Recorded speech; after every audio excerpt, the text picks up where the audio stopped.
Hello and welcome to Policy Watch. I am Vishal Dahiya, and this week we will take a look at two major issues with regard to policy. First is the repositioning of Northeastern Council, and second is standardization of metro projects all over the country. So let's begin with Northeastern Council. The central government has approved the plan to reposition and further empower the Northeastern Council. The NEC is a statutory body with governors and chief ministers of all 8 northeastern states as its members. It was set up in 1971 to ensure balanced and coordinated development of northeastern states. The new arrangement of the NEC with Home Minister as its chairman is expected to provide a forum for discussing interstate matters more comprehensively and review the implementation of these projects. So what is the role of the NEC in the development of northeastern states, and how will this new arrangement give a boost to this mechanism? For a discussion on this, today we have in our studio two guests with me. Let me start by introducing them to you, beginning with Mr. Bhattacharya, Editorial Director of Business Standard, and then we have with us Mr. Gulshan Sachdeva as well, Professor from Jawaharlal Nehru University. Let me begin with you, Mr. Bhattacharya, to try and understand the importance of Northeastern Council as far as these northeastern states are concerned and the developmental projects are concerned in these 8 states.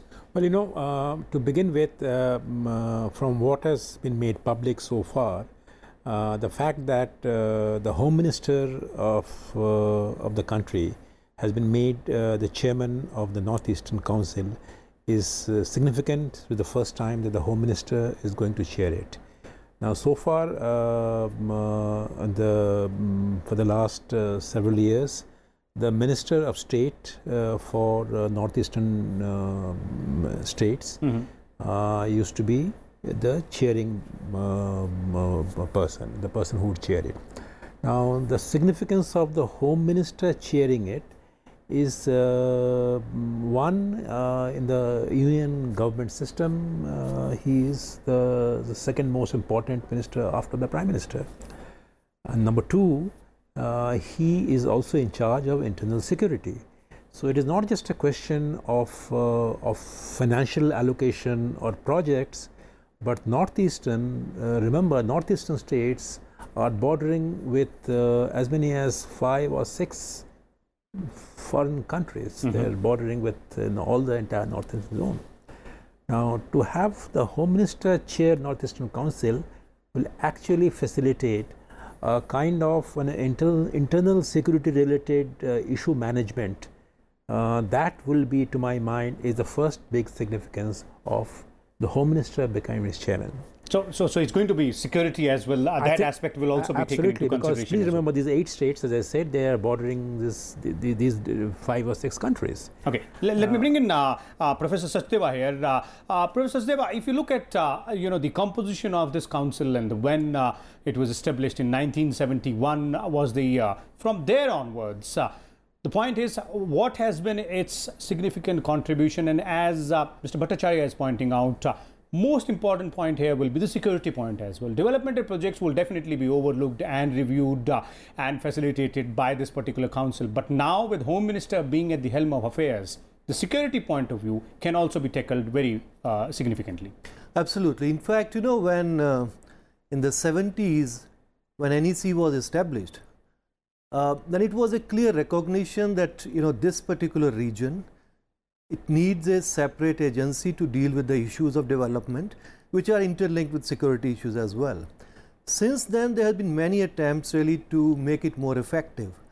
About 15 years back, it was also thought that now perhaps the time has come when NEC can become kind of a think tank for the region, because security issues are more or less relatively less important by then. Now, bringing back in the last 10-15 years, when the donor was also established, first as a department and then an independent ministry, there was also a kind of overlap of activities between donor and NEC. Now that has also been you're trying to bring both the actors together, and then bringing Home Minister into the picture. Of course, I mean, NEC was always kind of part of Home Ministry. Now there is a dilemma always whether all these development issues in the Northeast, are they always really security related, or there are, because now since 99% of the area is international borders, so earlier the efforts were really to stop movement of goods and people across the borders, because that's what the kind of within our own protected kind of economic system. In the last 10-15 years, particularly since the Look East policy, now perhaps there has been a new rethinking that since these northeastern states are just next to ASEAN, so how can we really take advantage from their linkages with the with the ASEAN countries? Since then, there has also been effort really to link with them. Now, of course, with the now new focus, and in between there have also been many other efforts made. Like during Mr. Devgowda's regime, 10% from all ministries was supposed to be spent on the northeast. Later on, then you have the central pool of all these resources. So since then, I think the effort has been. But the major issue again has been that how do we really, the northeastern economy should start producing, because even if you have market next to you, but northeastern economies or the economies of the region should really take advantage for this. For that region, the first is that this region should start producing itself those commodities where you have an international market. So it has to be linked with the national economy, with the major national industries and commerce. Now, these are not an easy issue because there are certain institutional rigidities within this region. You have a problems of inner line regulations. You also have problem of licenses which are given for traders, and it's also not very easy for outsiders really to buy any property or any because if agriculture is the main activities in the northeast, then roughly about 2/3 of the area is really hilly area, and all those hilly areas land tenure system are different in all these states. So transfer of ownership to non-tribals. So these are the problems. These are the issues. So how there are internal issues within the northeast which has to be resolved by the internal political consensus. But now it seems to me, even if it may look incremental change, whether earlier it used to be chaired by one of the senior governors from the region or the governors of Assam, later on by the donor minister. So now by the home minister. So I think the message is that the government is trying to focus on this region again, and then there is political kind of content into this, that we are focusing on the northeast, and then this may lead to certain so this shows the intent as well as the focus towards having a cohesive approach. There are two issues which you pointed out, Professor Sachdeva. Let me go back to Mr. Bhattacharya here. One is with respect to the internal economy, as Professor Sachdeva was pointing out, that the basic aim here should be to make these states and this region specifically independent in terms of producing that particular product, which can be then exported, and then juxtapose it with the Act East policy, which is an extension of the Look East policy. So how does this, both things go hand in hand? I think the economic content of this Northeastern Council and the decision that has been taken is no less important. I mentioned the internal security is definitely going to be an issue with the Home Minister being the chairman, but the economic content of this change is no less important. Number one is development. Now, I will draw your attention to a decision that the government took in February. Now, what was the decision? The decision was essentially create a fund of over 5,000 crore for development projects in Northeast to be routed through Northeastern Council, and that fund was probably the only fund which the Government of India has which is non-lapsable. In other words, that at the end of the financial year, if the money in the government's fund is not used, that fund lapses. But in the case of Northeast Council fund, it will be carried forward to the next financial year. Which means because of the poor absorptive capacity, which we understand because of the terrain being such, and because the region being such. So if the money, and because the intertwined security issues as well, absolutely. So therefore, if it is not spent, it will be rolled over to the next year, so that the kitty gets larger next year when you get another 5,000 crore. So I think that's a clear message to that region, that zone, to that council, that money will not be an issue, number one. Number two, remember that Northeast Council is accounting for around 8% of the country's land mass, land area. Now, but the population is not pro rata. In a sense, population, if I am not mistaken, is around 4 to 5% of the India's population. Now, which means that you have an advantage of a smaller number of people to be targeted for training, retraining, education, and use them for integration and development of the rest of the country. In terms of tourism, in terms of contribution to the hospitality sector, Northeast is probably one region which is be among the top 2 or 3 sources of India's tourism and hospitality sector. Number 3 is the lot of our cash crops come from the Northeast region. So if you take these 3 factors together, and as was Professor Sachdeva rightly pointed out, is part of the Look East policy. Now the BIMSTEC initiative of creating a railway network which is connecting, starting from Dhaka, going to northeastern region and going to Bangkok. Now the entire thing can be realized only if you focus on Northeast. Okay. So if you see take a holistic view of the importance of the Northeastern Council as well as the Northeast, you cannot underestimate the economic potential and the benefits that this region and this council can actually help exploit. Okay, so clearly the economic and the security aspect are both closely intertwined.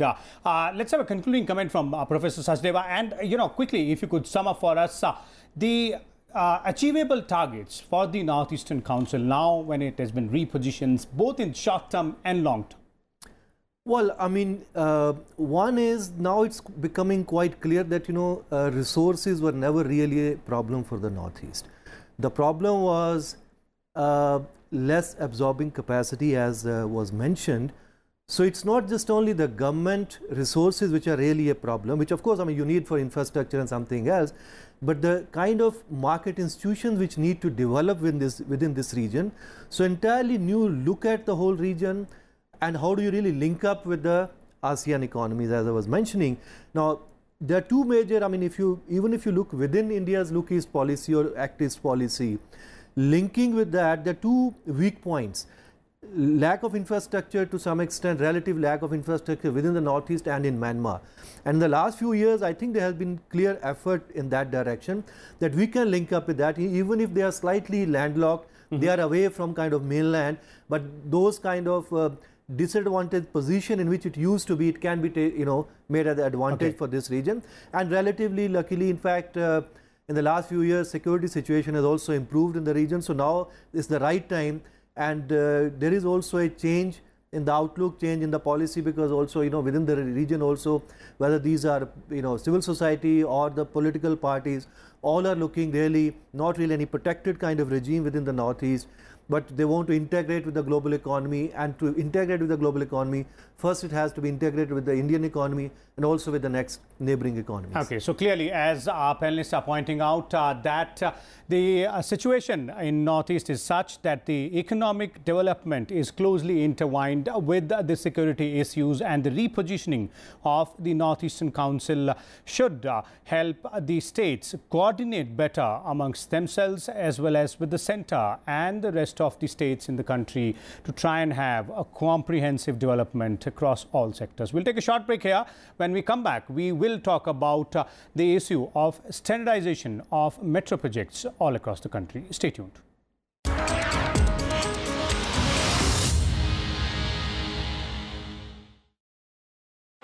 it is!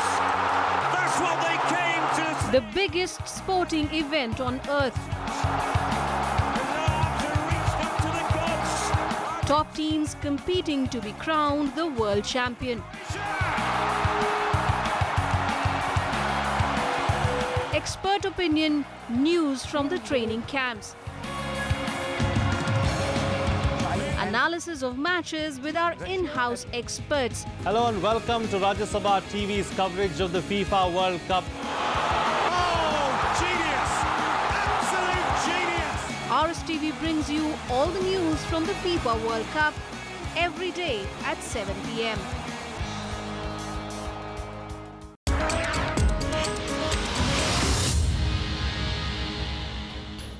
Welcome back. Let's now take a look at the other issue, that's standardization of metro projects. The government has set up a committee to cut costs in the construction and operation of metro rail projects in the country by laying down standardization norms for components and bringing them under the Make in India umbrella. The committee will be headed by former Delhi Metro Chief E. Sridharan. Meanwhile, the government has also given in-principle approval for 6 metro rail projects in Indore, Bhopal, Kanpur, Agra, Meerut and Phase 4 of Delhi Metro. Once all former approvals are in place, these projects will also adhere to the standardization guidelines put in place by the government. So how will the standardization process help in making metro projects more viable, and how will it help in realizing these projects in more and more cities?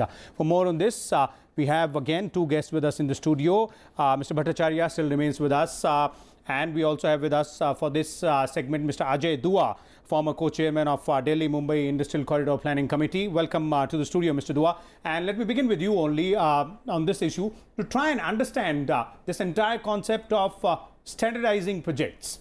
What is it that the government is trying to achieve here? I think, as you very rightly said, now it's no longer 1 or 2 metro projects coming up in the country. Already we have 8 projects functioning, as many as 13 under implementation and 10 new being thought of, some of those which you named. So in all, about 23 projects with a length of about 1500 kilometers have been conceived, which is fairly extensive. So there is certainly need. We've all realized that rail is a more economical system than moving by road or any other method of, but there is need to economize on the cost, capital cost. There is need to reduce the operational cost, as well as there is need to make sure that we do not remain import dependent as we are expanding our metro network. So this policy of standardization, which is coming out of the Metro Policy 2017. This government had come out with a policy on metros. It is flowing out of that. In the first stage last year, the government came out with a policy for standardization of rolling stock and as well as for telecommunication and signaling. This committee has now been set up under the Metro man, Mr. Sridharan, to basically look at the railway stations, platforms, to look at things like waste systems there, to look at use of solar panels, various issues. But having said that, the committee's composition is still very comprehensive. It may even look again at rolling stock, because there is an expert on rolling stock there, there's an expert on signaling. So I would say on the whole, this is a highly desirable step. We are going the way I wouldn't call it Soviet Union now, Russia and East European economies have done. They have also large networks of metro, but the whole country, one system is adopted, which helps in bulk procurement, which helps you reduce costs, which also gives you kind of replacement parts, etc., which you need, rather than, and limits the downtime of any mechanical or an electromechanical gadget, which is bound to happen. Okay, let me bring in Mr. Bhattacharya. Mr. Bhattacharya, the way Mr. Dua pointed out, and all of us know as well, around 24 projects in different stages. Is this a clear indication now that metro is the preferred mode of public transportation as far as cities are concerned? Because there has been a growing demand, a clamor amongst the cities for these projects, and we could see that in principle approval just recently has been there for cities like Indore, Bhopal, Kanpur, Agra. So even tier 2 cities are now opting for this. No, there is no doubt that the metro transport is the preferred public transport vehicle for a growing number of cities in this country. There is no doubt about it. They are better in every respect. in terms of more energy efficient, far less polluting, and look at the comfort factor. They definitely offer you more value for money. So look at it anyway. If you are to look at public transport in any growing economy like India's, you will have to go in for more metro transport networks in the country, in different cities. Why 24? I would say go for 50. If you're talking about 100 smart cities, you plan ahead for 100 smart cities metro project. But having said that, let me slightly differ with Mr. Dua. The metro network has got three broad components. One is the outer periphery, the stations which look outside. Second is the technology which drives it, you know, whether you go in for what kind of engines do you want, what kind of... Now, the third element is the rolling stock. So there are broadly three things, and I'm all for standards in them. I'm stressing the word standards, but I'm not too sure whether standardization which makes all of them same. Because after all, these projects will be implemented in different cities. Now, the metro network of Indore will have some local conditions to address. I mean, it is possible that Delhi Metro can afford to have longer networks, straight line networks, but Indore may not have that. So they will be, you know, like in the Tokyo network is circular by nature. It is not only circular, it is serpentine. But Delhi network is not serpentine at all. It is by and large mostly in straight lines. So therefore, standardization is a good idea where the external environment is by and large uniform. But I think so many cities where metro network has to come, standards are important, norms are important. Maybe in the technology area, you need to have standards even adhere to even more diligently. But standardization which suggests that every station in all network will be the same. Every train should look the same. Now, this fetish for making it uniform to the whole country is not a good idea, because after all, these are projects that have been implemented in local conditions. Let these specific details be framed and formalized by the local authorities, and if you want to impose it from above, from each Sridharan committee's recommendations, then my sense is at the implementation stage, you will see suboptimal results. Okay, let me bring in Mr. Dua on this. Mr. Dua, how do you respond to this as Mr. Bhattacharya has pointed out? Because the local conditions will be different. One, two, the stakeholders will also be different at different levels. There will be different state governments involved. There will be different municipalities involved, and might be those financing the project or involved with the project. Those companies will also be different. Absolutely, and I must admit by saying that I am a great admirer of Mr. Bhattacharya's profound statements and observations. Fact of the matter is, if one reads the terms of reference of what was done in 2017, I'm probably, I think, one of those few days where I'm carrying the documents. This all standardization of broad parameters of rolling stocks for metro rails in India. Similarly, for telecommunications. These have not laid down extremely rigid parameters. What they are saying is that train length can be three coaches, 6 coaches, 9 coaches. We are talking about the rolling stock. Similarly, when we talks about signaling and others, they are not prescribing a particular type of signal. What is being said is we are going to be achieving, our goal is to have rails, metro rail running at 80 kilometers an hour. The tunnel size for this should be such and such. That's the part of the Sridharan committee's recommendation. So I think the concern which he is expressed has probably been taken into account by the way these have been prescribed. I go a step forward.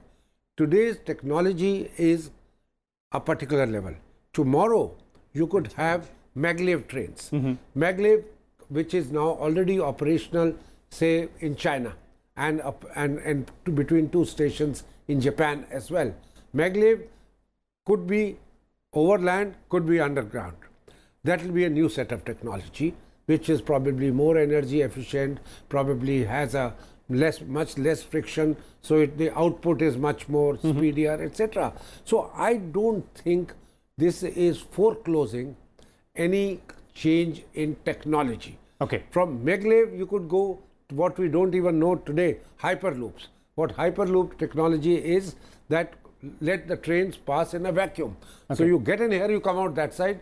There is no friction in between. So you probably travel much faster than even sound. So there will be advancement in technology, and there will be better options as well in future. So this is talking of the current technology, where modular kind of systems have been talked about, 3 coaches, 6 coaches, 9 coaches, maybe somewhere larger, but that is not taking away the importance of the point which he is making, that at the end of the day, it has to be cut, the project has to be dovetailed into the local needs by local stakeholders who are going to be paying for it. Okay. And the payment is not entirely donor money, it is Indian government money, it's the local government, municipal corporations, city governments and state governments. So we must certainly keep them in the picture, but at the same time realize that there are multiple goals, including